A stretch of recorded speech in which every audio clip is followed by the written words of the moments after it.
You're listening to the Jefferson Exchange. Thanks for joining us. The JX starts today with the debrief, where JPR reporters discuss the stories they've been covering this week, from a kids' cooking competition to a Shasta County ballot fight and a major Medicaid fraud case in Klamath Falls. I'm Maria Carter, JPR's news director. I'm Justin Higginbottom, public health and safety reporter. And I'm Roman Battaglia, science, environment, and politics reporter. And reporter Jane Vaughan is off today, but we'll start with this conversation Justin recorded with her earlier this week. Hi, Jane. Hey, Justin. So you had a story this week about a cooking competition for kids. Tell me about that. Yes, it was so much fun and super cute. It's called the Future Chefs Challenge. It's actually a national competition, and it's run by this food service management company called Sodexo, and one of the districts that they serve is Phoenix Talent. And so the goal of the contest is to inspire kids to cook and to get more comfortable in the kitchen, learn some new skills, cook their family recipes, make healthy food, all those good things. They're trying to get kids involved. And the theme this year was Passport to Flavor. So they're trying to get kids to think globally as they come up with their recipes. And they really came up with some very different recipes, a whole range from lasagna to smoothies. And then they cooked them. Awesome. Well, it sounds like a really cute reality TV show. Exactly. How does the competition work? So it's open for 3rd through 5th graders in the district, and they can submit recipes, and then a certain number of them get chosen to actually cook the dishes. And so there were 7 kids competing. They each have an adult staff member who's helping them out and keeping an eye on things. So they were set up in Phoenix High School in either the culinary classroom or the cafeteria. They have about 2 hours, and they have to cook their recipes all from scratch and then plate it, present 4 plates to the judges. They have to make 50 smaller tasting plates for the attendees to try. It was mostly family members there. And then they have to make 1 display plate. They make a presentation to the judges who can ask them questions about the recipe, and then the judges pick a winner. And then everyone who participates gets a cookbook and a medal, and then there's also a crowd favorite that gets chosen. So attendees can vote for their favorite recipe. And then the winner actually gets sent on to the national judging for this competition. And how did the competition go? How was this fun to attend? It was so much fun. Kids are hilarious. There were a few mix-ups and sort of learning moments. So one student didn't add at all as much flour as was really needed for the recipe. One kid forgot an important step and then remembered and had to kind of backtrack for a minute. There was a lot of very careful chopping with cut gloves. They learned a lot about kitchen safety and hair nets and all that important stuff. One kid, I asked her least favorite part about cooking, and she said it was having to wash her hands all the time, even though she knows that's very important. And so we had a discussion about how important it is to wash your hands a lot when you're cooking. So they learned some important skills. One kid I was talking to quoted from the movie Holes, which was great. I grew up watching that movie. I don't know if you grew up watching that movie, but it made me feel kind of old, but I'm also glad that kids these days are still watching Holes, which is great. So overall, it was just a lot of fun, and the food they made was really impressive, really delicious. So it was a cool event. And you got to try some of that food. I did, yeah. Excellent. Well, we won't spoil who won this competition. We'll have to listen to the story to find that out. Thanks, Jane. Thank you. Okay, well, that was a fun little listen there. Now I might have to watch Holes this weekend. Roman, you went down to Reading this week for a court hearing on a ballot measure in Shasta County. What is that ballot measure? Yeah, it's called Measure B. It would make a bunch of these sweeping changes to the election system in the county. So it would do things like requiring people to present a ID when they go to vote at the polls. It would ban universal vote by mail, essentially only allow people under certain conditions to vote by mail, require the hand counting of all of the ballots, and there's a bunch of other stuff too. But the big issue with this is that a lot of the things on that ballot measure appear to break state and federal laws. Like there's a state law that was recently passed specifically targeting Shasta County to ban hand counting because Shasta County has tried to do that before. And California also bans counties from requiring voter ID at the polls, and they do also need to provide vote-by-mail ballots to all people. Okay, so got it about what it's about, but why is there a lawsuit? Yeah, so this local nurse, Jennifer Katsky, basically she sued the county in an attempt to keep it off of the June ballot because of these conflicts with the state and federal law. So she believes that, not only would it mislead voters by putting something on the ballot that wouldn't be legal to actually implement, but it would also take attention away from other important elections and waste time and taxpayer money defending it in court if it actually wins. They had a really quick timeline for this lawsuit because the primary is in June, but the finalized ballots need to be sent to the printer by April 2nd, which is next week. So they really had to get a decision out on this quickly. Initially, the judge had scheduled a hearing after that and had put a pause on the ballot measure, but the proponents of the measure appealed, and so they moved up the hearing to this week. And what went on at the hearing? Yeah, it was a 3-hour hearing. It was long, a lot of arguments from both sides. The defendants originally were the county, but they voted not to participate in it. But the proponents of the measure itself were able to intervene and defend it instead. They hired Alexander Haberbush, who's this Long Beach-based attorney who's been involved in election integrity, stuff like this before. And they were basically arguing it on two major fronts. The first is that they argued that the case isn't valid on procedural grounds, not the actual substance of it. They said that Katsky couldn't point to a specific law that says the clerk is required to pull a ballot measure because it's illegal. So, really there's nothing to sue over because there's nothing the judge could order the clerk to do under the law. And then on the actual issue of the ballot measure, Haberbush said that it shouldn't be pulled because not all of the ballot measure is illegal. Some of it is actually happening right now, like filming all of the ballots. So they argued that, reviewing this after the election is more appropriate. Katsky was actually defending herself during this lawsuit, and she told me after that she couldn't find a lawyer in the county willing to take on the case. Here in Shasta County, if you defend a liberal, you defend somebody that doesn't go along with the hard right, it's career suicide. So, I had no choice but to defend myself. So it was kind of interesting that, it was difficult because she was going up against a lawyer and she was not as experienced with the law being a nurse. Yeah. Well, you brought us a decision which came out Thursday morning. What did the judge decide? Yeah, so he agreed with the defendants pretty much on everything. He threw out the case on those procedural grounds.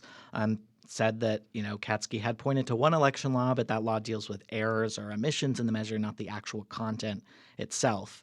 And then he also outlined his thoughts on reviewing this measure before the election. As we heard in the hearing, and that was a big part of it, is that it's pretty rare for courts to review the measure before the election itself. There's only a couple of cases, when it's happened and a couple of exceptions, essentially, like when a measure was deemed to be outside the scope of what an initiative can do. There was this case in 2001 where voters in San Diego put up this proposition to build a baseball park, but they decided that that was an administrative matter that the city would be doing, not a legislative matter. And the initiatives can only address legislative issues. And then also you could pull a measure from the ballot if it's very clearly in violation of law, like a measure that would say legalize murder. That's clearly a violation of the law, so you wouldn't be able to vote on it. But here, in this case, the measure isn't fully clear. It's not fully clear in the legality. Some parts of the measure are legal. There's also a lot of parts to it. So if it was just one specific thing that was clearly illegal, that might make it easier, but not in this case. So he said it's better to wait until after the election to sue over this measure because also, maybe it won't pass at all. Who knows? Then we won't have to care about it if it doesn't pass. Katsky told me that she's probably not going to sue again after the election, but she did say that, she was happy with the result anyways because her lawsuit has drawn attention to this measure. And, if it passes, there's certainly going to be others willing to take that on. Okay, thanks, Roman. Justin, you reported on alleged Medicare fraud in Klamath Falls. Tell us about that case. Yeah, so federal prosecutors charged the owner of a Klamath Falls medical lab with healthcare fraud. And they allege this guy submitted $46 million in fake claims to Medicare Advantage plans. And that was it's a lot of money. And that was only over a 6-month period. And so Medicare Advantage plans are these private Medicare-approved insurance plans you can get. But prosecutors say this person used his business, Oregon Clinical Laboratory in Klamath Falls, to collect more than $28 million from those fraudulent claims. Meaning he was billing Medicare for services like lab tests and then not providing them. It's not clear, if his office was doing anything, actually. Authorities claim... Except billing Medicare. Yeah, except billing Medicare. Authorities claim he paid people to just check the mail and sit in these storefronts Besides Klamath Falls, he also owned a lab in Utah. And what do we know about the person accused of this fraud? So he's a Pakistani national. He came to the United States on a student visa, and then he lost that visa and he applied for asylum. And he was waiting on a decision for that asylum case. He was living in Southern California while running these businesses in Southern Oregon and Utah. And authorities tracked him actually to the airport in Los Angeles, where he had bought a one-way ticket to Turkey. Prosecutors think he was eventually heading home to Pakistan, and they arrested him there at the airport right before he boarded the flight. In a court hearing, he requested to be released on bail, and in that request, we learned a little bit more about him. He claims he was actually tricked into the scheme by a friend in Pakistan. He also claims that he had been threatened, so if he didn't help out in the fraud, he was in danger, and that's why he eventually decided to flee the country in fear. And health care fraud is of interest lately in the country. Do you know how investigators identified the case? Yeah, it seems like people are quite interested in this. There's been some viral sort of social media coverage by some independent journalists. But I think it's important to note that the state and federal government is on the lookout for these kinds of things. We get press alerts for charges all the time. This happened to be a really large amount of alleged fraud, and it was in our coverage area, so that's why we reported on it. And from court documents, it looks like investigators literally just called people named in those claims that were filed to Medicare and asked them, did you have this service? And no one knew what the lab was and said they didn't receive any lab testing from this place. So that looks like a major investigative technique. I'm not sure why this lab was on authorities' radar. That's something I'd like to know more about. So I've reached out to federal investigators to learn more about that. Okay. Well, Justin, kind of going in a completely different direction, you also reported on some good news from the Klamath. Tell us about that. Yeah, good news. So earlier this month, the Klamath Tribe's Fisheries Department documented the first naturally hatched Chinook salmon within the upper Klamath. And so this is the region that was blocked off by dams until pretty recently. In 2024, the last of 4 dams came down on the Klamath River, which our listeners, I'm sure, know about. It was the largest dam removal project in the country's history. And one reason for this project, this dam removal project, was to bring back the local salmon population, which used the Klamath River historically for breeding. It used to be full of salmon, actually. Last year, researchers documented the first adult Chinook salmon in a tributary of the Upper Klamath, and now seeing this newly hatched salmon shows signs that there's an actual self-sustaining population starting and salmon reproducing naturally. So it's working. Yeah. Do you know how they caught this little fish? I mean, it was only an inch or two long. Yeah, we have a photo on our website. It's very cute, very, very little guy. But so researchers used something called a rotary screw trap, and they put these in the Sprague and Williamson rivers. Those are tributaries that run into the Klamath River. And these traps use the current to open and then capture fish that are moving downstream. And it does this without harming the fish, so that's a pretty neat invention. And how are local tribes feeling about this? I spoke with the chairman of the Klamath Tribes, and he was really excited. He talked about what Chinook salmon means to his tribe. Before the dams went up and settlers moved in, salmon were a really important food source, but also really important for medicine and for religious and spiritual and cultural reasons. He said the return of salmon really means the return of some culture that's been lost in the tribes. And it was interesting. He blamed a lot of things happening within his tribe on the loss of salmon. For example, fish once provided a really healthy diet for regional tribes. Mm-hmm. And he said without that, they're seeing high rates of diabetes and hypertension and obesity.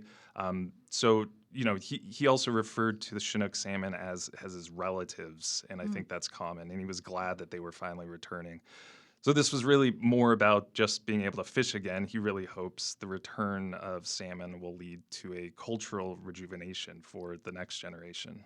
Yeah, and it's interesting that it's more than the health of the salmon population, it's really the health of the tribe and the community there. Yeah, exactly. Okay, well, thank you, Justin. That's it for the debrief this week. Thank you for listening. You can reach the newsroom with comments on our coverage and suggestions for things we should cover in the future through our news tip line. That's on our website, ijpr.org. And you can find this program and more at jeffexchange.org or on your favorite podcast platform.